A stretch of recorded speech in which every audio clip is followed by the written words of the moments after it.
everyone, welcome back to the Diabetic Diet Show. Here's a quick tip for you.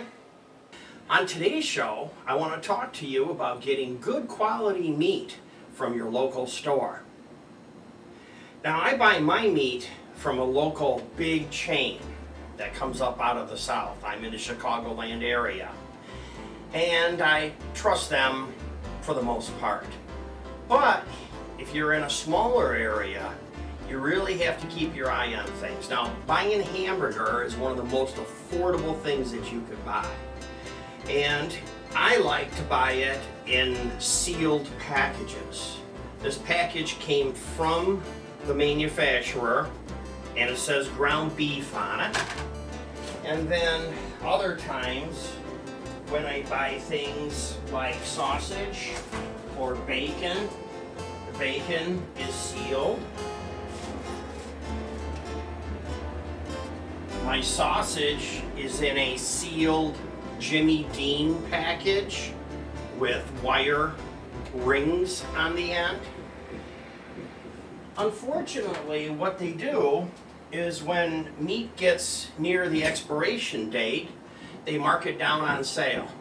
And if you don't take it home and use it right away that day, in a day or two, you're going to have to throw it away. And I am the king of throwing away things because I'll buy my meat all in one trip to the store, go pick it out, bring it home, put it in. Now, I normally keep it for only 7 days in the refrigerator, but the truth of the matter is if you're not organized where you keep an eye on that, what you really should do is bring home your meat, and whatever you're going to use today, use it, leave it in the refrigerator. Of course, pull it out for at least 20 minutes before you use it so it gets warmed up to room temperature. And if you're going to use it tomorrow, you're probably okay. But if you don't use it tomorrow, it needs to go in the freezer. Because if not, in just a few days, you're throwing it away. Now, what they do is they put them in those packages, wrap them in saran wrap, and they put a sticker on top.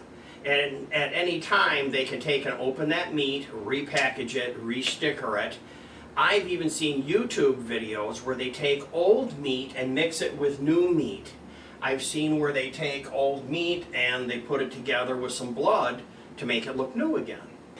And by buying it in this sealed package, chances are, if this does get near the expiration date and they want to mix this with some new fresh ground beef or put some blood in it to perk it back up again, then it'll be off in what they call the soft trays. Those are the ones that are wrapped with a saran wrap.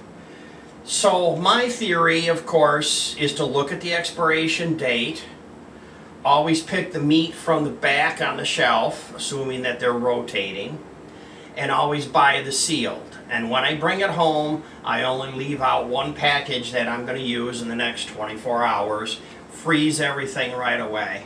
That's today's quick tip. Thanks for watching. Don't forget to subscribe in the lower right-hand corner. And if you'd like to be notified about future shows, click the bell that's right up on the top. And also, more information is at my website, jamestdds.blogspot.com.